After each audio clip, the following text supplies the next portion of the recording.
여러분 안녕하세요. 2024년 1회 고등학교 졸업과정 기출문제 풀이를 맡은 이근재입니다.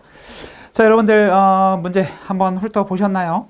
문제 훑어보면서 여러분이 그동안 공부한 게 잘 나오는지 제대로 공부했는지 점검할 수 있는 기회로 삼아야겠죠? 그리고 모르는 부분이 있다면 다시 한 번 더 꼼꼼히 체크해보는 그런 시간이 되면 좋겠네요. 자, 그럼 지금부터 한번 문제 풀어보죠. 자, 1번입니다. 다음에서 설명하는 발전 방식은 전기를 만드는 방식을 물어보고 있죠. 파도 상황에 따라 파도 얘기 나오네요. 파도 상황에 따라 전력 생산량이 일정하지 않다. 파도의 운동 에너지를 전기 에너지로 전환한다. 파도와 관련된 발전 물어보고 있네요. 네, 정답은 파력, 파도의 힘 이렇게 생각하면 되겠죠. 화력, 화는 불이죠. 불의 힘. 뭐 천연가스를 태우거나 석탄을 태우거나 이렇게 불을 태워가지고 불을 내가지고 물을 끓여서 그 물의 수증기의 힘으로 전기를 만드는 거고요. 원자력 발전은 우라늄의 핵 분열을 이용해서 전기를 얻는 거고요. 태양광 발전은 우리 뭐 옥상이나 베란다에 태양전지 깔아서 햇빛 받으면 전기 만들어내는 그런 방식이 되겠네요. 각 발전 방식들은 다 특징을 공부하셔야 돼요. 꼼꼼히. 왜냐하면 지금은 파력 발전이지만 앞으로 어떤 게 나올지 모르니까 그쵸? 꼼꼼히 살펴보시기 바랍니다. 자, 2번 문제입니다. 그림은 전기에너지의 생산과 수송 과정을 나타낸 것이다. 이에 대한 설명으로 옳은 것만을 보기 위해서 모두 고른 것은 발전소, 전기 만드는 곳이란 얘기죠. 아까 1번에서 봤듯이 화력 발전이든 파력 발전이든 어쨌든 전기를 만들어내면 그걸 우리 가정까지 보내줘야 하는데 보내줄 때 보니까요. 765kV 변전소는 전압을 변화시키는 곳이란 얘기예요. 전압을 바꾼대요. 그래서 얼마로 바꿨나 봤더니 22.9kV로 바꿨어요. 주상 변압기, 주 기둥 모양이라는 건데 기둥 모양 변압, 전압을 변화시키는 곳 전봇대예요. 전봇대에 이렇게 덩치 있는 무언가 덩어리가 붙어 있는 거 있어요. 그게 주상 변압기인데 여기서도 전압을 바꿔준대요. 왜? 가정에서 쓸 수 있게 바꿔줘야겠다. 그 얘기가 되겠죠. 우리 가정 전압 몇 볼트죠? 220볼트죠. 자, 봅시다. 기억. 발전소에서 전기 에너지를 생산한다. 네. 발전, 전기를 만든다. 맞고요. 기억에 해당한 전압은 22.9kV보다 작다. 왜냐하면 여기서 높여버리면 우리 집에서 220볼트를 쓸 수 없게 돼요. 그러니까 낮춰야겠죠. 맞고요. 수송 과정에서 손실되는 전기 에너지는 없다. 전기가 흐를 때는요. 전선을 타고 흐르잖아요. 그럼 그 전선 안에는 원자들이 있을 거예요. 원자들과 계속 전자가 부딪히는 겁니다. 그러니까 열이 나죠. 여러분들 핸드폰만 충전해도 열 나죠. 그렇죠? 우리 핸드폰 사용해도 열 나고요. 전자제품은 다 열이 나게 돼 있어요. 왜냐하면 전기가 흐르면서 저항 때문에 손실되는 전기 에너지가 있어서 그런 거예요. 그 전기 에너지가 열로 표현되는 겁니다.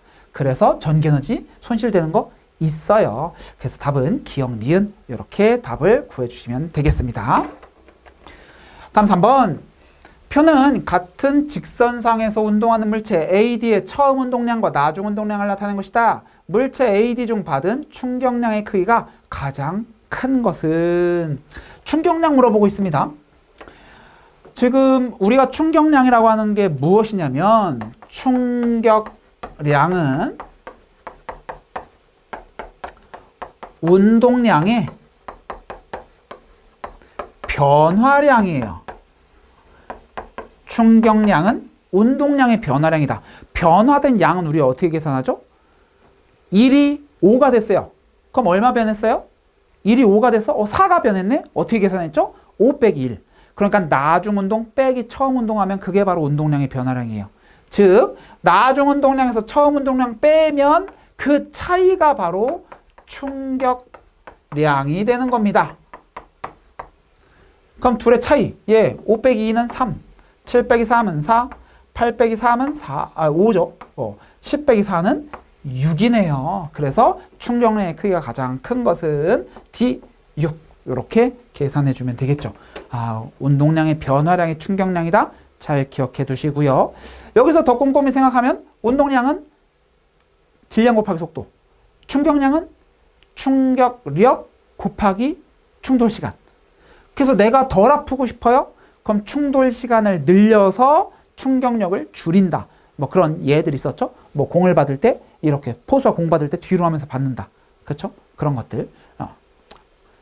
그런 것들이 다 이런 것들. 또 에어백 설치하는 것들. 우리가 부딪혔을 때 쑥 들어가서 충돌 시간 늘려서 덜 아프게 하는 거. 뭐 자동차의 범퍼라든가 그런 예들은 잘 정리해 두시면 좋겠네요. 자, 다음 4번입니다. 그림은 고열원에서 100줄의 열에너지를 공급받아 W에 1을 하는 열기관을 나타낸 것이다. 열기관에서 저열원으로 50줄의 열에너지를 방출할 때 열기관이 한 일, W의 양은. 우리 열기관에선 두 가지를 알아둬야 되죠. 내가 고열원에서 준 에너지는 일을 하고 저열원으로 빠져나간다. 요게 고열원이었고요. 이게 1이고요. 요것은 저열원입니다. 이렇게요. 됐죠? 자, 그 다음에 요거 하나 알고 또 이제 열 효율, 에너지 효율을 물어볼 때가 있죠. 에너지 효율이라고 하는 것은 효율, 열 효율은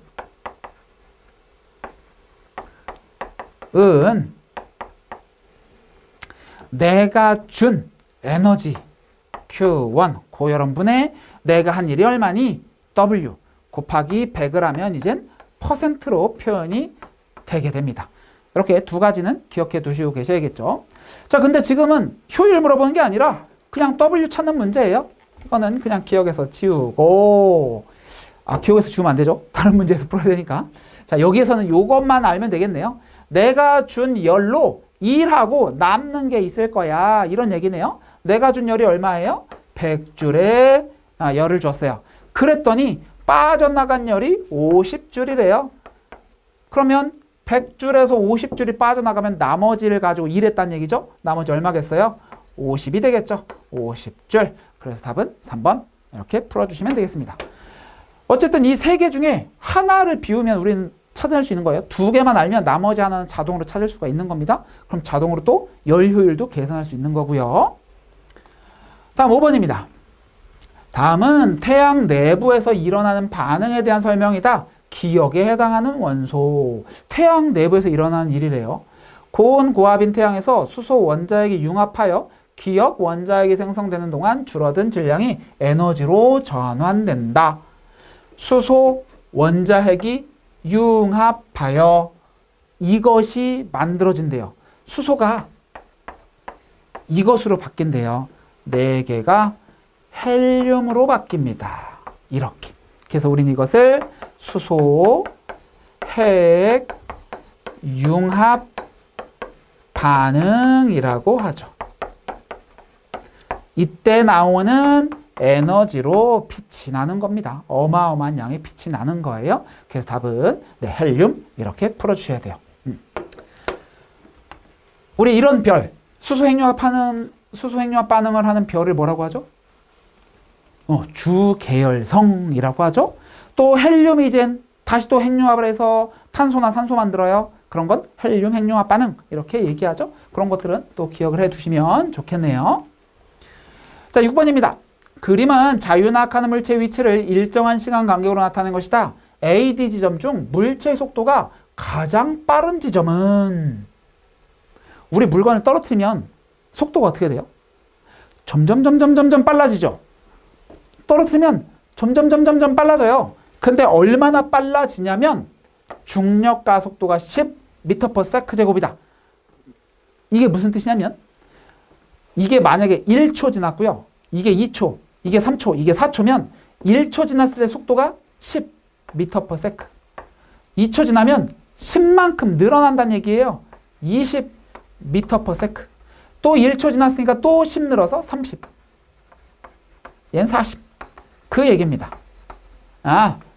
가속도란 말은 속도의 변화를 말하는 거예요. 1초당 10씩 속도가 변한다. 10씩 속도가 변하고 있어요. 그 얘기입니다.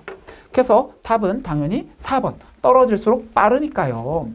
근데 제가 이 문제에서 충격받은 건 의외로 많은 친구들이 4번이 아니라 3번을 골랐단 얘기예요. 왜 그랬을까요? 여러분들도 이해 안 되시죠? 아니면 또는 저도 3번이라고 골랐어요. 그런 친구들 있나요? 왜 물어봤더니 왜 C니? 왜 D가 아니라고 생각했어요? 라고 물어봤더니 땅에 떨어졌잖아요. 그럼 멈춘 거 아니에요? 라고 하는 친구들 있더라고요. 아니에요. 지금 이거는 떨어지고 있는 와중 지면에 부딪히기 직전을 표현하는 겁니다. 모든 문제는 다 그래요. 모든 문제는 지면에 만약에 부딪혔으면 부딪혔다고 말할 겁니다. 안 부딪혔으면 이건 부딪힌 게 아니에요. 그리고 이제 어떤 친구들은 자세히 들여다봤대요. 지면하고 떨어져 있대요. 안 부딪힌 거야. 이렇게 알아냈다는 친구도 있다는데, 문제에서는 항상 이런 유형의 문제는 바닥에 충돌하는 경우가 없어요. 다. 그렇죠? 만약에 바닥에 닿았으면 바닥에 떨어졌다, 떨어져서 정지했다, 이런 식으로 써줄 거예요. 여기 정지라고 써있죠. 그런 것처럼 말이죠. 그러니까 너무 깊이 들어갔어요. 좀 단순하게 생각하세요. 떨어질수록 빠릅니다. 그래서 속도가 가장 빠른 건 D가 되겠습니다. 자, 7번입니다. 그림과 같이 자석을 코일 속에 넣을 때 발생하는 유도 전류의 방향을 변화시킬 수 있는 요인, 전류의 방향 변화래요. 이 문제는 두 종류예요. 전류의 방향 변화를 묻던가 아니면 전류의 크게 하거나 작게 하거나 전류의 세기를 변화시키는 그런 걸 묻는 두 가지로 문제를 그동안 내왔는데요. 방향을 변화시키는 거니까 얘네들도 뭔가 방향을 변화시켜야 돼요. 방향 변화니까 이 과정에서도 방향을 바꾸는 거죠. 자, 자석의 극을 바꾼다. 방향을 바꾼 거죠. 극, N극을 S극으로. 방향을 뒤집은 거네. 자석을 더 빠르게 넣는다? 요거는 방향과 관계없는 것 같아요. 요거는 세기와 관련이 있어요. 더 강한 자석 쓴다? 이것도 세기와 관련이 있습니다. 그래서 방향 변화는 극을 바꾸는 것만 방향 변화예요. 그래서 N극을 S극으로 바꾼다. 이렇게 정리를 해 두시면 되겠습니다. 자, 다음 8번입니다. 그림은 주기율표의 일부를 나타내는 것이다. 임의 원소 AD 중 원자가 전자수가 가장 큰 원소는 원자가 전자수. 원자가 전자가 뭐죠? 원자가 전자의 다른 이름은 최외곽 전자수입니다. 물론 정확히 일치하는 건 아니지만 어차피 원자가 전자수가 몇 개야? 물어보는 거 아니죠? 그러니까 원자가 전자수가 같으려면은 최외곽 전자수가 같으면 돼요. 원자가 전자수는 화학 반응에 참여하는 전자를 말해요. 그 전자는 가장 바깥 전자 궤도에 있습니다. 우린 가장 바깥에 있는 걸 최외곽 전자라고 하죠. 그렇죠? 자, 그러면 지금 보니까요. 주기가 있고 족이 있어요. 주기가 의미하는 것은 전자 껍질 수입니다. 다른 말로 전자 궤도라고 하죠. 전자 궤도 수예요. 그 다음에 족은요. 이게 바로 원자가 전자 수이며 최외곽 전자라고 해도 차이가 크게 없다. 이 18쪽만 차이가 있어서 그래요. 요건 그냥 듣고 올리세요. 18쪽은 원자가 전자가 없어요. 하지만 최외곽 전자는 8개, 2개 이렇게 있습니다. 그냥 그렇게 알고 넘어가시고 그냥 원자가 전자 수 요 족이다 이렇게 생각하시면 됩니다. 그러니까 1족은 가장 바깥에 전자가 하나 있는 애들이에요.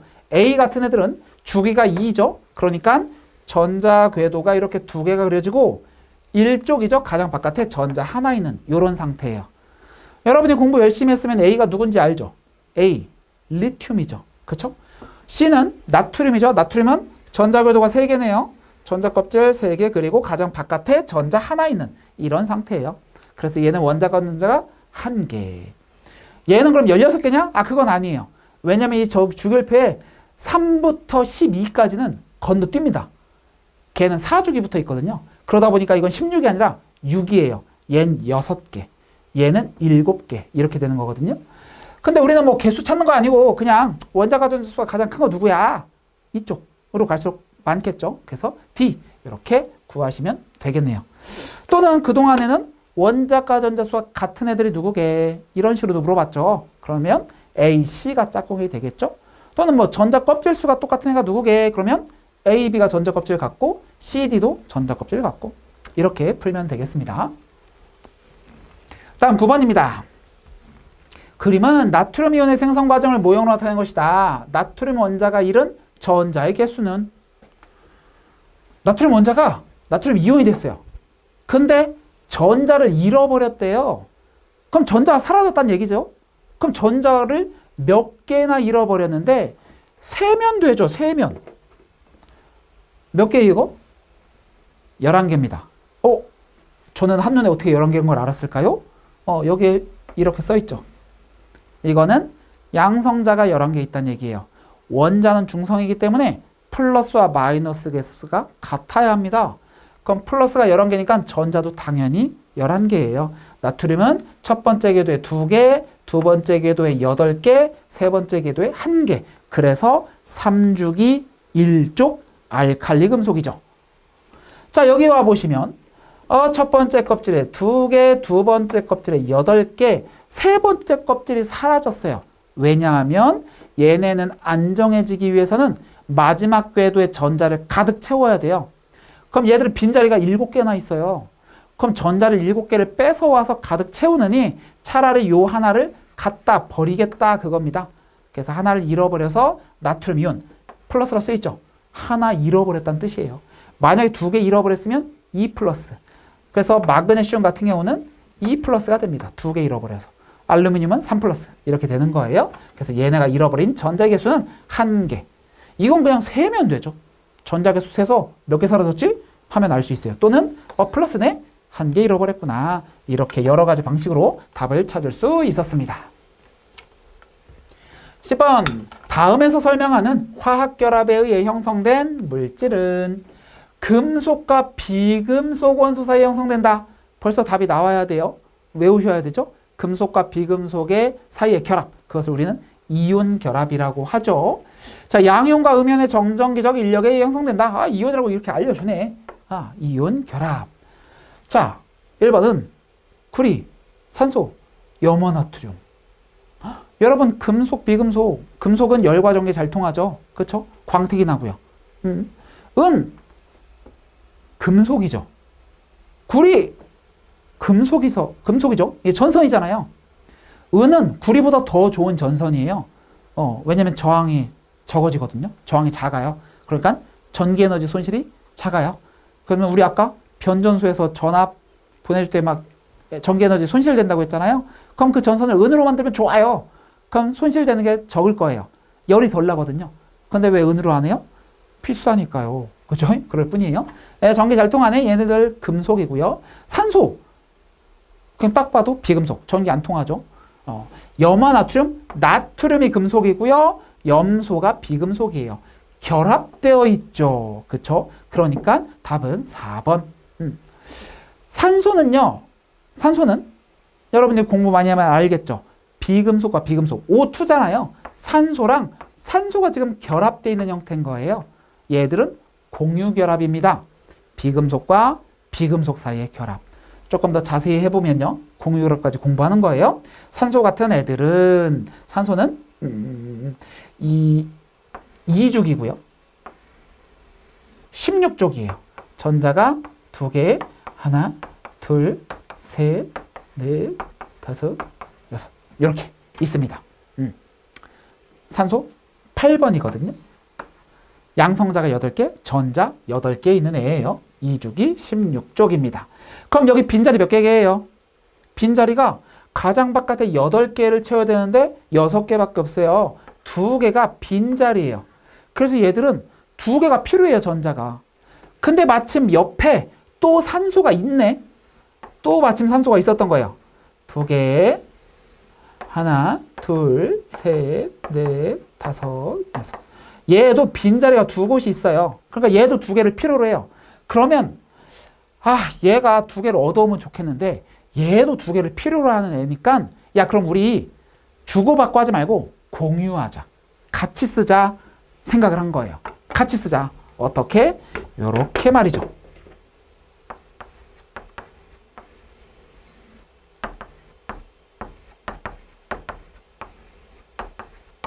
자, 이렇게 되면요.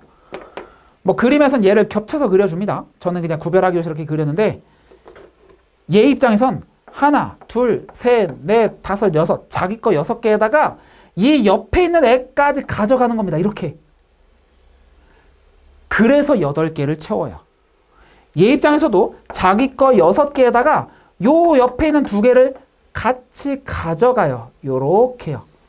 그래서 8개를 채우는 방식. 이게 바로 공유결합이죠. 여기서 물어보는 거, 이렇게 공유하고 있는 이 전자를 공유전자쌍 하나, 공유전자쌍 2개. 그래서 이 전자쌍을 맨날 그리면 어려우니까 우리 짝대기로 그려줘요. 선 2개. 그래서 이런 거를 이중결합 이렇게 부르죠. 이게 공유결합입니다. 됐죠? 네, 얘네들 구리는 은은 자기네끼리 붙어있는데 이런 건 금속결합이라고 해요. 우리들은 금속결합을 따로 별도로 배우진 않아요. 네, 이렇게 알고 넘어가면 된다. 금속과 비금속은 이온결합, 비금속과 비금속은 공유결합. 다음 11번. 다음 중 산화환원 반응의 사례가 아닌 것은 산화환원을 결정하는 게 이제 2가지가 있죠. 2가지. 산화와 환원은 이제 반대라고 보면 되는데요. 산소를 기준으로 합니다. 산소 기준. 산소를 기준으로 산소를 얻으면 산화입니다. 얻는단 말은 다시 말하면 결합했다 이렇게 말해도 되겠죠. 산소를 잃으면 환원이에요. 원래대로 돌아갔다 그 얘기는요.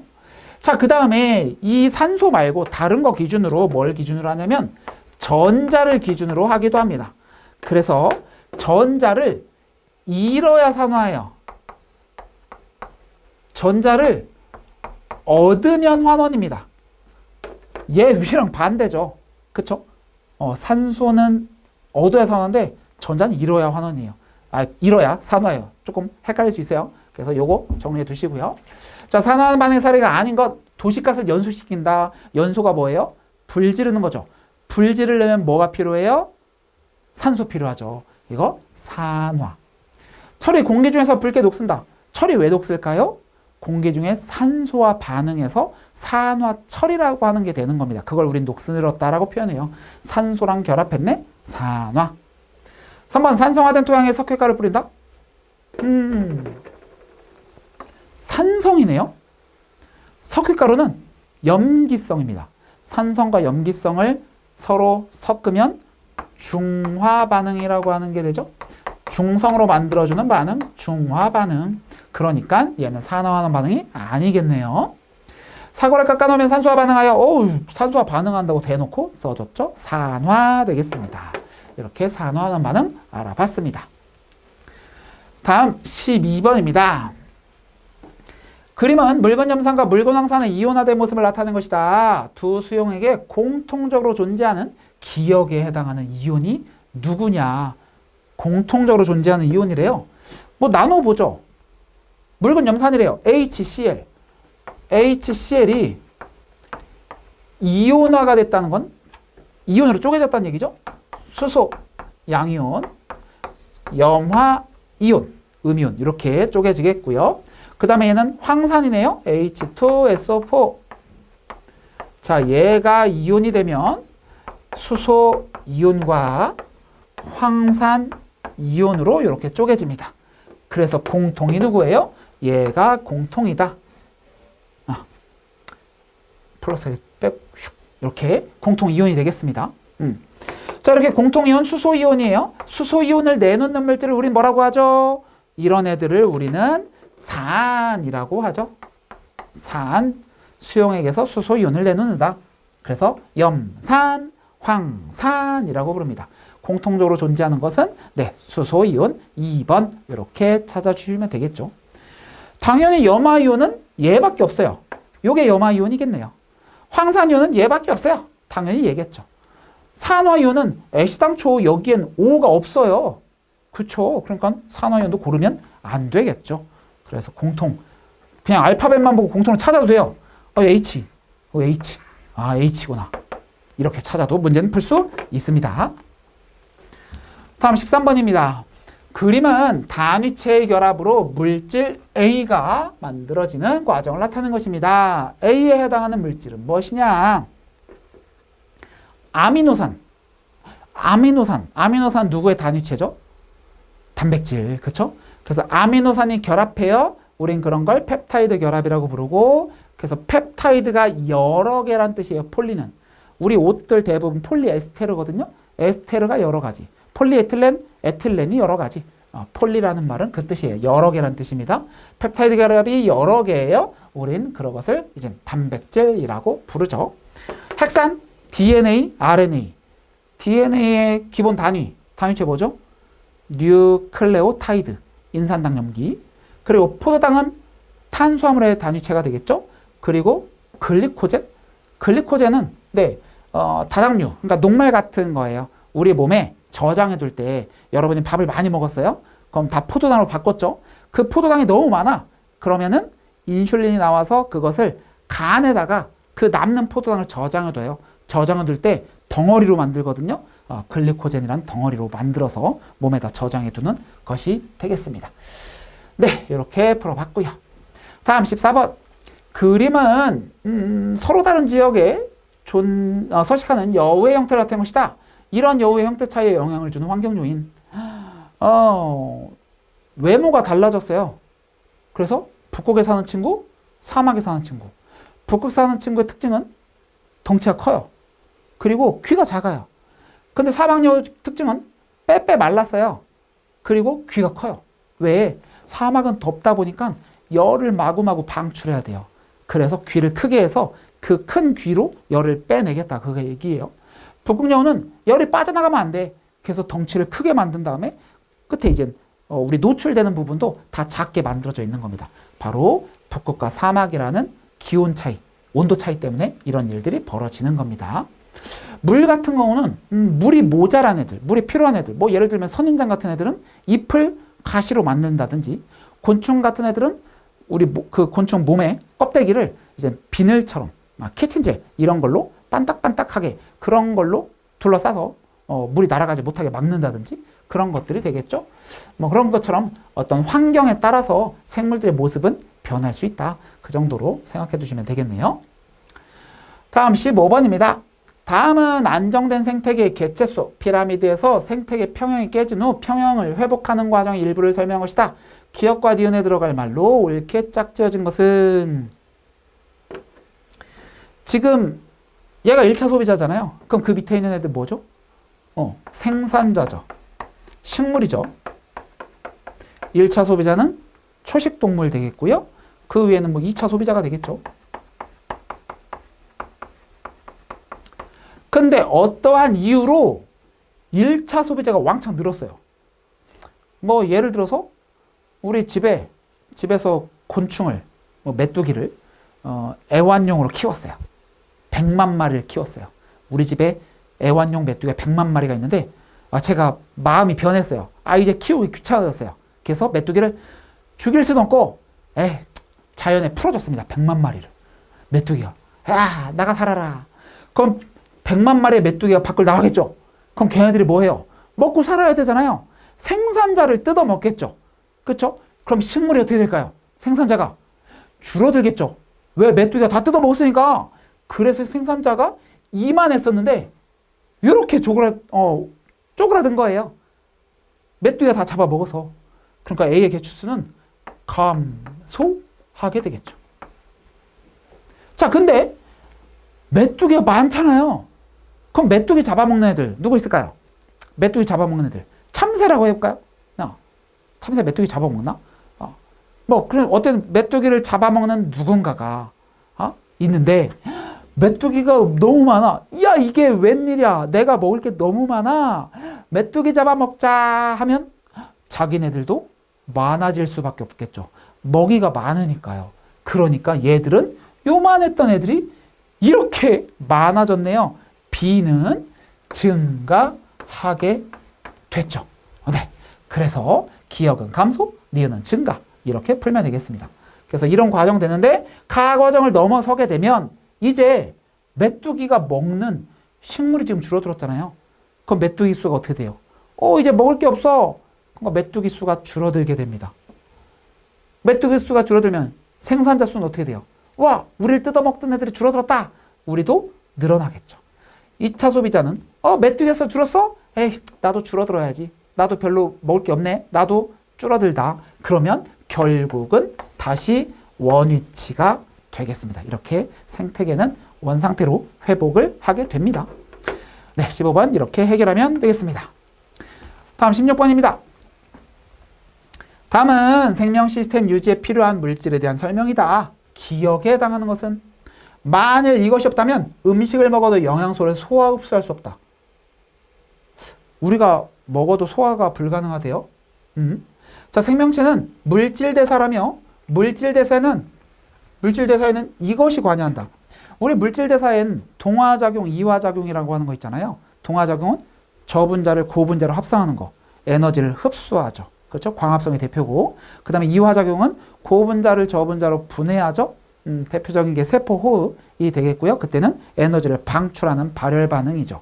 근데 얘들은 알아서 일어나는 게 아니죠. 우리 몸에 뭐가 있어야 일어나요? 그것을 관여하는 효소가 있어야 일어나는 일들이죠. 대표적인 효소, 뭐 지금 소화 얘기했으니까 소화 효소, 침에 있는 아밀레이스, 뭐 위액에 들어있는 펩신, 이런 것들이 소화 효소. 걔네들이 있어야만 영양소를 분해. 뭐 예를 들면 녹말은 포도당으로 바꾸고, 단백질은 아미노산으로 바꾸고, 이런 것들을 효소가 하는 것이 되겠습니다. 녹말은 음식이죠. 탄수화물, 밥 되겠고요. 인지질은 우리 세포막을 구성하는 성분이죠. 머리, 꼴이 있어서 머리는 친수성, 꼬리는 소수성. 인지질 이중층으로 세포막이 돼 있죠. 그거 있었고, 셀룰로스는 세포벽 성분이라고 보면 되겠습니다. 답은 효소.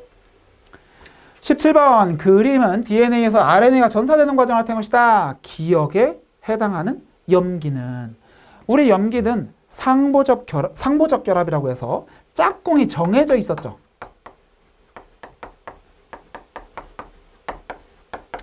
짝꿍이 정해져 있어요. A의 짝꿍은 누구예요? T. C의 짝꿍은 누구예요? G. 외우셔야 되죠. 컴퓨터 그래픽 CG. 그럼 나머지는 AT. 그쵸? 이렇게 짝꿍 기억해 두시고요. 그러면 보니까 진짜 그래요. C 짝꿍은 G, G 짝꿍은 C, T 짝꿍 A, CG. 그쵸? CG, AT죠? 그럼 T 짝꿍 누구여야 돼요? A여야죠. A. 이렇게 간단합니다. 근데 지금은 뭐 RNA 이거는 볼 필요도 없는 거죠. 이건 아무것도 없는 거예요. 그렇죠? 만약에 조금 어렵게 냈다면 여기를 가렸어야죠. 여기를 빈칸으로 했을 거예요. 왜? RNA를 가는데 C짝꿍 G, G짝꿍 C, T짝꿍 A, G짝꿍 C. 그럼 이거는 알려줬겠죠? 이건 A죠 지금. 자, 그러면 A짝꿍 누구야? 그럼 A짝꿍은 T야. 그냥 대충 생각하면 T로 답을 체크하는 오류를 범할 수 있죠. 하지만 RNA는 T가 없죠. 타이밍이 없어요. 유라실이 있습니다. 그래서 그걸 바꿀 수 있느냐를 물어봤겠죠. 그렇죠? 근데 여기서는 그냥 DNA만 물어봤어요. 간단하게 풀 수 있는 문제. 이것만 외우고 있으면 됩니다. 자, 다음 18번. 세포막을 경계로 세포 안팎에 농도가 다른 용액이 있을 때 물 분자가 세포막을 통해 농도가 낮은 곳에서 높은 곳으로 이동한 현상은, 자, 세포막을 경계로 이제 선택적으로 투과성을 보이는데 두 가지 방법이 있어요. 확산이란 방법이 있고 삼투라는 방법이 있습니다. 자, 확산이란 방법은 고농도에서 저농도로 그 분자가 자체가 이동해요. 뭐 인지질과 막 단백질을 통해서 뭐 이산화탄소가 직접 가고 뭐 산소가 직접 가고, 우리 자연에서는 결국 많은 데서 적은 데로 가서 둘이 똑같아지길 바래요. 고농도에서 저농도로 가서 둘의 농도가 똑같아지길 바란다고요. 그러니까 우리가 뭐 라면을 끓였어요. 그럼 라면 냄새가, 여긴 잔뜩 있죠. 라면 냄새 분자가. 저긴 라면 냄새 분자가 없어요. 여긴 많아, 고농도. 저긴 없어, 저농도. 그러니까 가자 해서 라면 냄새 분자가 가서 저게도 라면 냄새가 나는 겁니다. 그러면 결국 농도가 똑같아지는 거죠. 이런 건데 지금 문제는 물 분자가 오히려 농도가 낮은 곳에서 높은 곳으로 간대요. 왜 그러냐 이건. 자, 이것을 우리는 삼투라고 합니다. 삼투. 세포막을 경계로 여기가 고농도예요.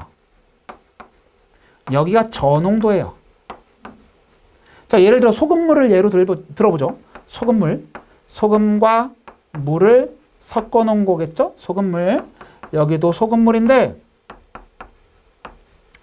얘는 고농도라고 하고요. 이미 썼군요. 네, 얘는 고농도면 물이 많다는 얘기예요? 적다는 얘기예요? 고농도는 짜다는 거잖아요. 짜다. 왜 짜요? 소금이 많아. 물이 적어. 그러면 짜죠. 저농도? 얘는 싱거워요. 아우 싱거워. 싱겁다. 싱거운 건 소금은 조금 있고 물은 많은 거죠. 확산의 방법이라면 많은 소금이 적은 소금 쪽으로 소금이 지나가야 돼요. 이동해야 돼요. 그래서 농도가 똑같아져야 돼요. 근데 문제는 세포막이 있다 보니까 소금이 못 움직인대요. 그럼 얘 둘을 농도를 어떻게 맞춰주냐고. 바로 소금이 이동 못하니까 물이 가는 겁니다. 물이 많죠? 물이 조금 있죠? 그래서 물이 이렇게 움직이는 겁니다. 물이 저농도에서 고농도로 이동하는 거. 이것을 우리는 삼투라고 해요. 여러분 뭐 김장 담는 거 봤다면 그릇에다가 배추를 넣고요. 여기다 소금을 착착착착 뿌려요. 시간이 지나면 얘가 어떻게 돼요? 물이 흥건하게 고이고 배추는 어떻게 돼요? 아삭아삭 막 딱딱 막 배추 뜯으면 막 부러지죠. 근데 배추가 막 흐물흐물해져요. 보쌈 김치 마냥, 보쌈 싸먹는 그런 배추 마냥 그렇게 변하죠. 왜냐하면 배추가 탱글탱글 똑똑 부러졌다는 건 그 안에 물이 잔뜩 들어있어서 그래요. 근데 물이 다 바깥으로 빠져나온 겁니다. 그래서 흐물흐물해진 거예요. 왜 물이 빠져나왔냐? 바깥엔 소금이 있으니까 고농도, 배추엔 물이 많으니까 저농도, 물이 저에서 고로 빠져나온 겁니다. 그래서 배추는 힘을 잃고 바깥에는 물이 고여 있는 거예요. 이게 바로 삼투 되겠습니다. 다음 19번. 다음 설명에 해당하는 것은 일정 지역에 서식하는 생물종의 다양한 정도이다. 서식하는 생물종이 많고 그 분포가 고르게 나타날수록 높다. 여기네요. 요거. 다양한 정도다. 다양한 정도? 다양성. 끝. 됐죠? 자, 개체라고 하는 건 하나. 뭐 사람으로 따지면 한 명. 동물로 따지면 한 마리.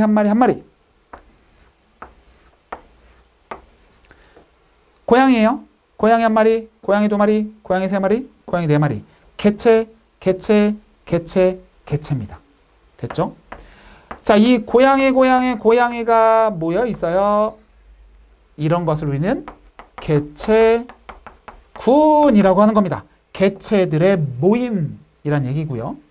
여기는 고양이가 있고요. 여기는 강아지가 있습니다. 강아지 한 마리, 강아지 두 마리, 강아지 세 마리 이렇게 있어요. 그래서 이네들의 모임, 고양이도 있고 강아지도 있고 이런 애들을 군집이라고 부르는 겁니다. 그래서 개체군집, 개체군은 그런 뜻이고요. 종다양성은 이 안에 종이 얼마나 다양하게 있는데 고양이, 강아지 두 종류밖에 없죠. 여기는. 그렇지만 뭐 고양이, 강아지, 쥐, 돼지, 뭐 매미, 뭐 지렁이, 참새 등등등 많으면 종이 다양하게 있는 거죠. 종다양성. 그것만이 아니라 골고루 있어야 돼요. 여기는 쥐 한 마리, 뭐 지렁이 두 마리, 강아지 세 마리, 고양이 1000마리 이러면 아주 다양하다라고 말은 못해요. 너무 한쪽으로 쏠려 있기 때문에 어쨌든 종다양성은 분포도 고르게 있으면 그것도 종다양성이 크다라고 말할 수 있는 거예요. 그 다음에 다양성은 세 가지죠. 종다양성 말고 또 뭐 있죠? 유전적 다양성이 또 있었고요. 그리고 생태계 다양성 있죠. 다양성은 세 종류입니다. 그래서 유전적 다양성이라고 하는 것은 무당벌레인데 무당벌레 무늬가 다 달라요. 유전적으로 다르다는 얘기죠. 그런 것들. 그러니까 똑같은 종인데 종 안에서의 유전자 차이로 인한 다양성이고, 생태계 다양성은 이제 환경인 거죠. 습지에 사느냐, 사막에 사느냐, 초원에 사느냐, 뭐 극지방에서 사느냐 이런 것들, 그런 환경 차이를 생태계 다양성이라고 부릅니다. 자, 20번 갑니다. 화산활동과 관련된 설명으로 옳은 것만을 보기 위해서 모두 고른 것은, 자, 화산활동은 태양에너지에 의해 일어난다. 우리 에너지는 세 개가 있죠. 세 종류. 태양에너지, 태양복사에너지, 그리고 지구 내부 에너지, 그리고 조력 에너지가 있습니다. 태양, 지구 내부, 그리고 조력. 99%가 태양 에너지고요. 나머지인데 태양 에너지로 인해서 대부분이 다 작동을 하고요. 이제 나머지 지구 내부 에너지는 지구 안에서 뭐 방사성 동위 원소의 붕괴 연로, 뭐 지열 발전하거나 아니면 화산 터지고 지진 나거나 그런 게 지구 내부 에너지. 조력 에너지는 밀물 썰물 생기는 거죠. 그래서 화산 활동은 태양 에너지? 아니요. 지구 내부 에너지. 대규모의 화산 폭발은 주변의 지형을 변화시킨다. 뭐 당연하겠죠. 우리 옆에서 화산 터졌다고 생각해 보세요. 그러면 주변 지형이 달라지겠죠. 갑자기 높은 산이 솟구치게 되고 이런들. 그리고 넓은 평원이 만들어질 수 있죠. 뭐 용암 대지라고 하는. 또는 그 용암이 땅속으로 들어가서 뚫고 지나가면 용암 동굴, 뭐 제주도의 만장굴 같은 것도 만들 수 있겠고요. 지형 변화시키고 화산 활동은 온천, 지열 발전 등과 같이 이롭게 활용되기도 한다. 그렇죠. 왜냐하면 마그마가 존재해서 화산이 터지는 거니까 밑에가 뜨겁다는 얘기잖아요. 그래서 온천, 거기에 물이 고여있으면 따뜻한 물이 되는 거고, 지열 발전, 물을 집어넣으면 물이 데워져서 따뜻한 물이 올라오니까 난방 용수 같은 걸로 쓸 수가 있겠죠. 네, 그래서 답은 니은 디귿 되겠습니다. 21번. 다음은 규산염 사면체에 대한 설명이다. 기억에 해당하는 것은 하나는 규소라고 알려줬어요. 그럼 나머지 얘가 누구냐입니다. 규산염 광물을 구성하는 기본 구조는 규소 원자 1개와 이것 4개가 공유결합을 이룬 사면체다. 산소, 질소, 탄소, 마그네슘. 이름에 힌트가 있어요. 규소, 산소. 네. 그래서 기억은 산소가 답이 되겠습니다. 그래서 SiO4 뭐 4 마이너스 뭐 이런 식으로 쓴 걸 본 적이 있을 거예요. 네, 요것이 답이 되겠고요. 다음 22번입니다. 그림은 지구 시스템을 이루는 각 권의 상호작용을 나타낸 것이다. 해저 지진 활동으로 인해 지진의 일이 발생하는 것에 해당하는 상호작용은 뭐 매번 나오는 거죠. 매번. 그래서 우리는 어떤 것이 기권이고 어떤 것이 직권이고 이것만 구별해낼 수 있으면 찾는 건 뭐 어렵지 않죠? 자, 해저 지진 활동으로 지진의 일. 지진은 자, 우리는 직권, 기권, 수권, 생물권 요렇게 있죠. 뭐 외권도 있지만 외권 빼고. 자, 그러면 지진은 땅이에요, 공기예요, 물이에요, 생명체예요. 네, 땅이죠. 지진 해일이 뭐예요? 높은 파도 말하는 거잖아요. 파도는 땅이에요, 공기예요, 물이에요, 생명체예요? 물이죠. 그러니까 직권, 수권의 상호작용 되겠네요. 그래서 직권과 수권의 상호작용 B 이렇게 찾아주시면 되겠죠. 직권, 기권의 상호작용은 뭐 화산 활동으로 화산재가 하늘을 뒤덮었다. 이렇다면 직권, 기권 또는 황사도 사막의 누런 먼지가 하늘로 올라가서 움직이는 게 황사니까요. 그런 것들이 직권, 기권이 되겠죠. 그 다음에 수권, 기권 이거는 태풍. 적도 근처에 따뜻한 물, 따뜻한 바다에서 만들어진 수증기가 태풍을 만드는 거죠. 그런 거는 여기 C에 해당하는 거겠죠. 뭐 생물과 기권, 우리가 숨을 쉬어요. 열심히 숨을 쉬어요. 그럼 공기 구성이 달라지겠죠. 산소는 줄어들고 이산화탄소는 늘어나겠죠. 그런 것들은 뒤에 해당하겠고요. 네, 이렇게 누군지만 구별할 수 있으면 뭐 찾는 건 어렵지 않죠. 네, 그러니까 몇 번 연습만 해보면 충분히 맞출 수 있는 문제 되겠습니다. 다음 23번. 화석연료 등의 사용으로 온실기체 농도가 크게 증가하여 지구의 평균 기온이 상승한 현상. 지구의 평균 기온이 올라간대요. 황사 뭐예요? 사막, 뭐 우리 중국 쪽, 몽골 쪽에 있는 뭐 타클라마칸 사막, 고비 사막에서 날린 모래먼지가 편서풍 타고 우리나라로 와요. 그래서 공기가 뽀얘져요. 누런 모래란 뜻이죠.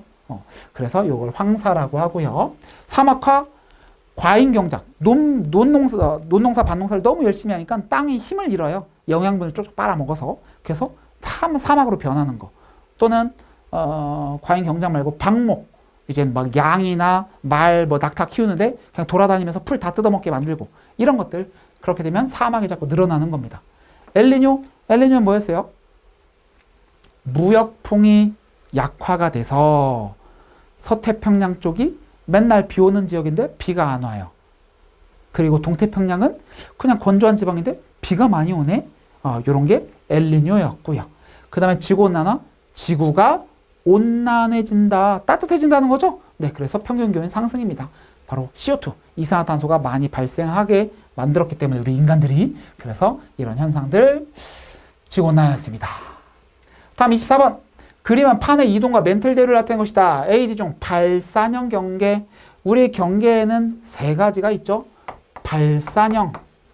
발산이 뭐예요? 가까워지는 거예요? 멀어지는 거예요? 발산. 멀어지는 거고요. 그 다음에 수렴형 경계. 수렴. 내가 너희들의 의견을 수렴할게. 모으는 거죠. 만나는 거고 있고요. 그 다음에 보존형. 멀어지는 것도 아니고 가까워지는 것도 아니에요. 보존형. 수렴형은 또 나누면 섭입형이라는 것과 충돌형이란 것으로 나눌 수가 있고요. 얘는 멀어지는 거.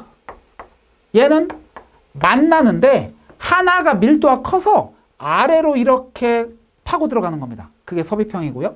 충돌형은 서로 만났어요. 근데 아까처럼 뭐 밀도 차이가 없어요. 그래서 둘이 같이 솟구쳐 오르는 게 충돌형이 되겠습니다. 대표적인 거 해령.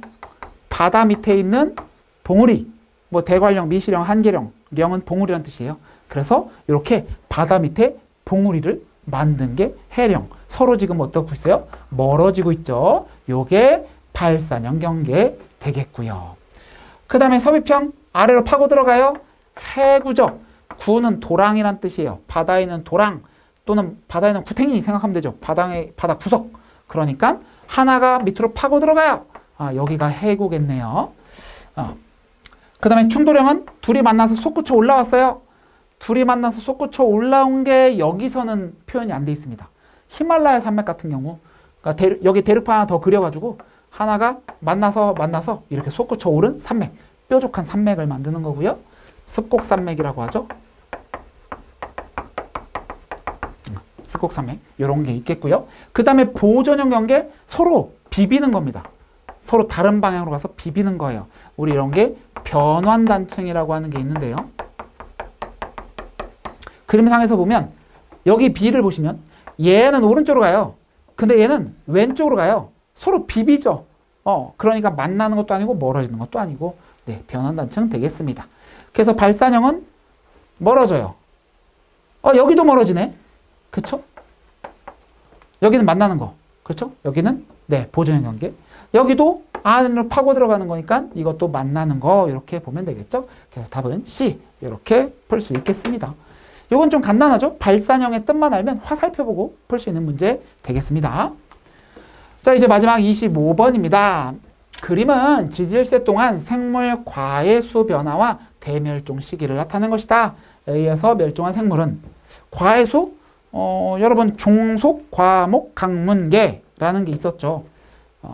중학교 때 나오는 종, 가장 간단한 거, 속, 과, 목, 강문계. 우리 개는 5가지가 있다. 뭐 그런 거 배웠었고요. 그래서 생명체들을 분류를 하는 거예요. 그래서 크게 5개로 분류한 다음에 또 세밀하게 분류하고 또 분류하고 또 분류하고 또 분류하고, 그래서 마지막 호모사피엔스, 인간종, 이렇게 나오는 거죠. 과는 뭐 그런 거 많이 들어보죠. 고양이과다. 그쵸? 이런 거 들어봤죠. 그런 것처럼 그 과, 요거예요. 그 과의 수가 한 400과 정도가 있었대요. 그래서 시간이 지나면서 신생들 현재는 여기니까 과수가 많이 늘었죠. 그만큼 많은 생명체들이 탄생했던 얘기입니다. 총 대멸종 시기가 5번이 있었어요. 5대 대멸종이라고 합니다. 그래서 여기가 고생대잖아요. 고생대가 중생대로 넘어가잖아요. 여기서 다 대멸종해서 야 이제 고생대 끝! 중생대 시작! 이렇게 표현한 겁니다. 그래서 중생대 초에 또 대멸종에 있었는데 지금 아이고게 뭐 이거 조금밖에 안 줄어들었는데요. 하지만 이 과가 죽은 거다 보니까 그 밑에 있는 애들이 수없이 많이 죽었다는 얘기예요. 그러니까 이게 별거 아닌 것처럼 보이지만 꽤 많은 생명체들이 죽었다는 걸 뜻하는 것이다 라는 걸로 보면 되겠습니다. 자, 그래서 또 가다가 여기도 많이 죽었네. 그래서 그래서 중생대를 신생대로 표현하자. 이렇게 된 거겠네요. 그러면 이때 대멸종한 게 누구냐? 보면 그럼 중생대 때 살았는데 신생대 땐 없는 거 찾으면 되죠. 그럼 뭘 떠올리면 돼요? 우리는 표준화석을 떠올리면 되죠. 표준화석. 자, 뭐 성캄브리아대는 별도로 해놓고, 왜냐면 고생대, 중생대, 신생대 알면 나머지가 성캄브리아대니까 그냥 말로 하자면 성캄브리아대는 스트로마톨라이트라는 거 있었고 에디아카라 동물군 화석이라는 게 있었습니다. 이름도 길고 이름도 막 어려운 이름이죠. 스트로마톨라이트, 에디아카라, 야 이상해. 성캄브리아, 걔도 이름 이상해. 아, 이름 이상한 애들끼리 성캄브리아 따로 뽑고, 자 고생대, 중생대, 신생대 있겠죠. 자, 고생대 누구 있었어요? 고삼갑필, 삼엽충, 갑주어, 필석, 뭐 완종류, 푸줄리나, 방추충 이런 것들이 있었죠. 고생대, 고삼갑필 한 글자씩 외우면 좋겠고요. 중생대, 중공암시, 공룡, 암모나이트, 시조새, 중공암시. 그 다음에 신생대요. 신생대는 신매화, 매머드, 화폐석이라는 게 있었습니다. 매머드, 우리 맘모스라고 하는 코끼리 같은 애들 있었죠. 자, 그럼 중생대 땐 살았는데 신생대에 없어졌어요. 공룡, 암모나이트, 시조새에 고르면 되겠죠. 그래서 답은 공룡. 이렇게. 매머드는 이때 등장을 했다. 삼엽충은 이때 멸종한 거고요. 화폐석은 이때 등장한 게 되겠죠. 이렇게 문제를 해결할 수가 있을 겁니다. 네, 이렇게 해서 우리 25번까지 다 풀어보았습니다. 그래서 여러분들 기출문제 풀어보고 뭐 지금 푼 걸로 그냥 다 풀었어 라고 하면 안 되죠. 이건 제가 푼 거니까 여러분은 다시 한번 직접 여러분이 생각해서 논리적으로 한번 풀어보시고요. 이것들을 여러분이 공부한 책이 있다면 공부한 책에 다 표시를 해보세요. 기출문제, 뭐 올해 기출문제만이 아니라 이전 연도 기출문제를 풀면서 다 그 내용을 체크해 보시면 중복되는 게 꽤나 많을 거예요. 그 부분은 아주 빠삭하게 알고 넘어간다. 이렇게 공부를 하시면 많은 것을 맞출 수 있을 겁니다. 네, 여러분 같이 공부하느라 고생하셨습니다.